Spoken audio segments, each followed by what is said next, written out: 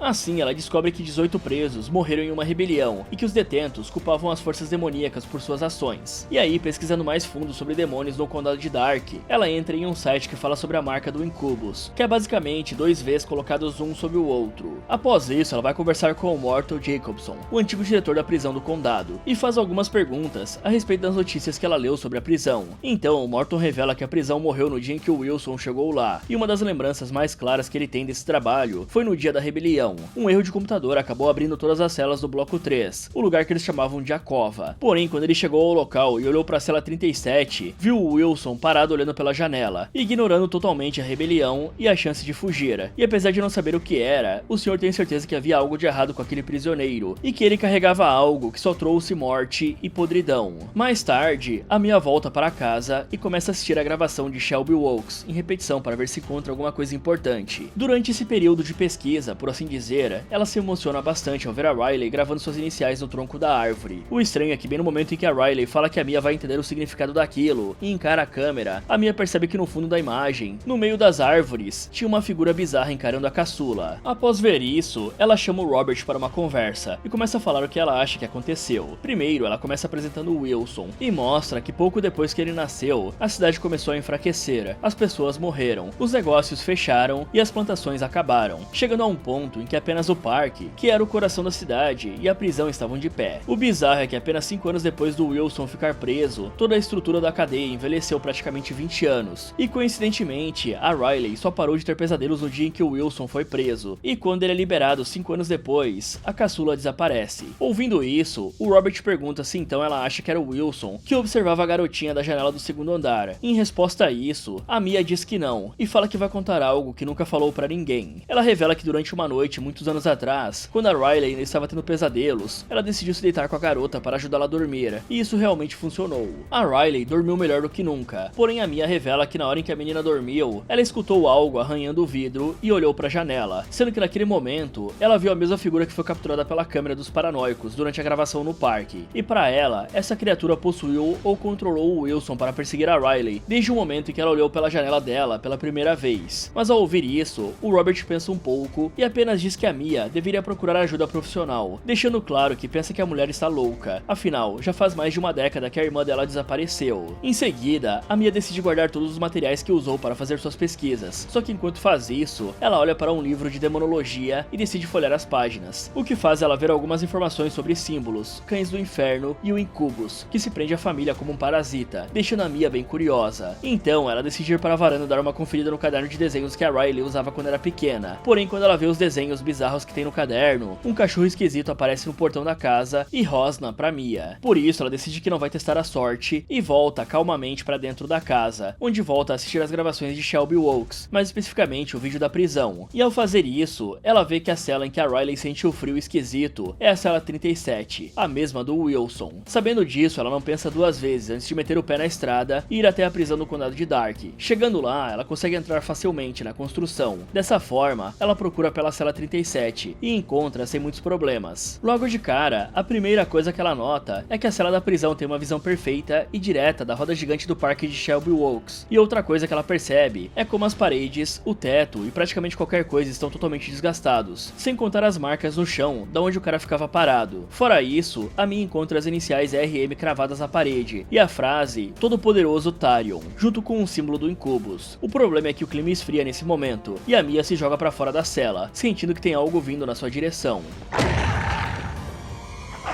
Aí de repente, um cachorro aparece do lado dela, e o capitão sai da cela, pegando o cachorro pelo cangote. Vendo isso, a Mia não perde tempo e sai correndo o mais rápido que pode. O estranho é que de alguma forma, ela consegue sair ilesa da prisão, entrar no carro e sair dali sem nem mesmo ser perseguida pelo demônio. No entanto, a Mia não vai embora, e escolhe ir direto para a cidade fantasma de Shelby Oaks. Afinal, ela finalmente tem alguma pista da Riley, e não vai deixar isso escapar dessa forma. A primeira coisa que ela faz é visitar o parque de diversões, e assim que a mulher se aproxima da roda gigante, ela vê um cachorro no meio das árvores, e o animal parece querer que ela o siga. Ok, aqui as coisas realmente começaram a ficar mais interessantes, pois ficou bem claro que desde que o Wilson nasceu, algo está acontecendo em Shelby Oaks, e como ele devia ser apenas um recipiente, já que a primeira coisa que o maluco fez quando ficou livre foi dar um jeito na própria dor, podemos especular que essa entidade que veio ao mundo atrás dele deve no mínimo se alimentar da vida. Afinal, parece que ele fez uma cidade inteira apodrecer, a prisão envelhecer e pessoas morrerem, além de acabar com as plantações, sendo praticamente uma praga bíblica. E enfrentar uma criatura desse nível é extremamente perigoso e até impossível para qualquer um que não seja um Winchester. Além disso, por mais que a Mia estivesse certa, fazer tudo sozinha é loucura, né galera? Ela já devia ter entregue uma cópia da fita para a polícia e deixado eles investigarem a vida do cara, e ela poderia pedir uma nova varredura na cidade de Shelby Oaks. Afinal, se esse cara estava intocado por tanto tempo, existe uma chance da Riley estar em algum cativeiro escondido nos restos da cidade. E a Mia não tem ideia se o cara tinha um ajudante, por exemplo, já que ele disse que ela o libertou. Isso pode ser tanto a Riley quanto uma terceira pessoa. Fora que toda a investigação dela foi muito fácil, né pessoal? Ela só foi até a biblioteca e achou tudo praticamente conectado, até um site sobre o ocultismo e o incubo. E pra quem não sabe galera, o incubo é um demônio masculino, que nas lendas europeias medievais, ataca sexualmente durante o sono, causando pesadelos, paralisia do sono, sensação de peso no peito, falta de ar e terror. Ele é ligado a algumas coisas, como a noite, a vulnerabilidade tipo sono, doença ou luto e obsessão, como voltar no mesmo alvo sempre. E tudo que aconteceu agora se encaixa bastante no comportamento desse demônio, pois ele escolhe um alvo vulnerável, mostra sua presença antes de atacar e vai aumentando essa pressão com o tempo. Depois ele isola e drena a vítima, e até mesmo tem o poder de manipular terceiros, como o Wilson por exemplo. Então parece que o cara foi possuído, e o demônio ganhou ainda mais poder quando ele estava preso, já que teoricamente, a mente do cara podia estar enfraquecida por ele estar na cadeia. E após ter saído da cadeia, esse incubo fez com que a Riley seguisse seus rastros com a sensitividade que ela tinha, já que ela foi até a prisão e depois até a cidade abandonada. Fora isso, o cachorro que apareceu na floresta é claramente um Hellhound, um cão do inferno. Então por que raios essa idiota está seguindo essa criatura? Claramente é parte de um plano ou uma armadilha. Isso tudo que eu nem falei sobre o quão irresponsável ela foi em entrar em uma prisão antiga, que claramente estava caindo aos pedaços. Então assim, né galera, a chance disso acabar mal com alguma escada cedendo era gigante, ainda mais considerando que tudo parece estar conectado, e a Mia está seguindo exatamente o plano desse demônio, sem nem perceber, e isso é muita, mas muita burrice da parte da mulher. Afinal, ela tem um livro em casa exatamente sobre esse tipo de demônio, ela mesmo de ser visto uma forma assustadora na janela da casa dela quando era menor, e mesmo após ver um demônio atacando um cão do inferno na cadeia, ela decidiu seguir sozinha. Aí seguindo esse cachorro, a Mia entra ainda mais na floresta, e encontra uma casa antiga com as luzes acesas, mas em vez de ir até lá, ela verifica um pequeno jardim que tem ali, e vê vários símbolos do Incubus, feitos em madeira. Só que antes que ela possa investigar isso mais a fundo, uma velhinha chamada Norma aparece perguntando se pode ajudar, o que deixa a Mia bem assustada, afinal ela não sabia que alguém ainda morava na região. Em resposta a isso, a senhora diz que já mora ali há tanto tempo que nem se lembra mais. Então a Mia pergunta sobre o cachorro, e a velha apenas diz que ele deve estar por aí, e convida a visitante para entrar, algo que a Mia aceita e até se apresenta para ser cortês. Além disso, logo de cara, a Mia percebe que toda a casa da velha é bem destruída e mal cuidada, por assim dizer, né? Igual ao estado da prisão. Por isso ela recusa beber um cafezinho e mostra uma foto da Riley para saber se a Norma já viu a jovem por ali. Nesse momento, a Mia escuta alguns passos vindo do segundo andar e começa a suspeitar de alguma coisa. Por isso ela pergunta se a Norma mora sozinha na casa e a velha diz que não, logo antes de ir para a sala se sentar. Aí a Mia pega a faca, esconde na bolsa e vai atrás da velha. Assim que ela chega na sala, a mulher pede para saber mais sobre a história da Riley, até porque ela só tem contato com o próprio filho, que acaba sendo justamente o Wilson. Porém, a Mia não deixa óbvio em nenhum momento que conhece o cara. O estranho é que por algum motivo, a velha continua fazendo perguntas, mas dessa vez ela questiona se a Mia quer ter um filho, se ela já tentou. Ela praticamente queria um dossiê sobre isso, tanto que ela até diz que a vida às vezes dá e às vezes tira, e por esse motivo, a velha pergunta se a Mia ainda quer um. Só que em vez de responder, a visitante fala que agora vai querer aquele lanchinho, e faz a senhora sair da cadeira para ir até a cozinha preparar a comida. Assim que ela faz isso, a Mia manda uma mensagem pro Robert, dizendo para ele mandar a polícia para a localização dela assim que ver a mensagem, e decide ir até o segundo andar. Mas antes que possa fazer isso, ela pega um álbum de fotos que tinha ali perto, e acaba descobrindo retratos bizarros mostrando o Wilson meio que se casando com a Riley, e que a mulher engravidou várias vezes, e que muitos bebês faleceram e foram enterrados com aqueles símbolos no jardim. E pelas imagens, dá pra ver que a menina claramente sofreu muito. Nessa hora, a Norma aparece ali e fala que a Mia devia estar orgulhosa, pois a Riley foi forte assim como ela, e teve a chance de tocar a grandeza. Porém, como não quer saber desse monte de besteiras, a Mia grita com a velha, mandando ela mostrar onde a Riley está. E como não vê problema nisso, a Norma para de fingir, retira o tapete de cima de uma portinha no chão e abre o porão antes de descer, deixando claro que a Riley deve estar lá dentro. A Mia vê a mulher lá embaixo e fica com receio de descer, por isso ela pega a faca da bolsa e desce com bastante cuidado, suspeitando de que possa ser uma armadilha. Só que depois de descer e andar até o fim do túnel, ela vê a Riley presa atrás de algumas grades, completamente acabada, tanto que no início a coitada nem responde à irmã. Só que a Riley parece recuperar um pouco da consciência e se levanta, então a Mia não perde tempo, encontra a chave da porta e libera a irmã, e a leva pra cima, sem nem perceber que deixou a faca pra trás. A Norma e o Incubus até aparecem atrás das duas irmãs, mas eles não fazem nada demais, e apenas deixam elas escaparem, e a Mia trancar a porta do porão.